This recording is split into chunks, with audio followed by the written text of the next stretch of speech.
Divorced and never married co-parents have the chance to pick up an extra $1,100 per dependent child when they file their 2020 returns. It requires trust, cooperation and running multiple versions of their 2020 returns. It is probably not what Congress intended when it put through the package, but remember Reilly's first law of tax planning, it is what it is. Deal with it.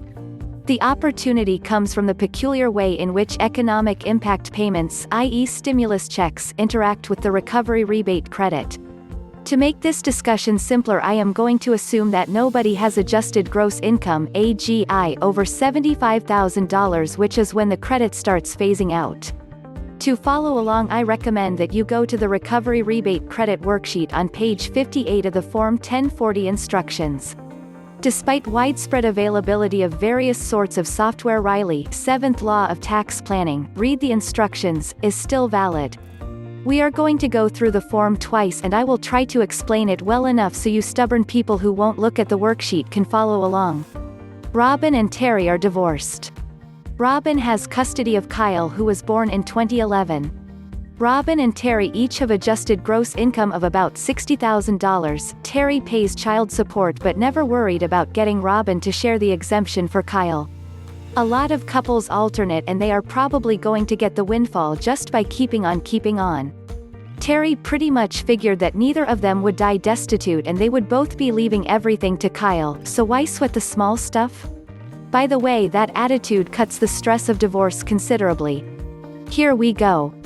Let's not worry about the boilerplate yes, no questions. Robin, Terry and Kyle all have valid social security numbers and neither Robin nor Terry are dependents of anybody else. Robin's form is pretty easy. Robin's first EIP check was $1,700 to $1,200 for Robin and $500 for Kyle, so skip those lines and put a 0 on line 7. The second check was $1,200 to $600 for each of them. So more skipped lines, some zeros and we are done. No rebate credit for Robin. You already got yours, Robin. If Robin continues to claim Kyle as a dependent, Terry's worksheet will be exactly the same as Robin's. But what if Terry claims Kyle for 2020?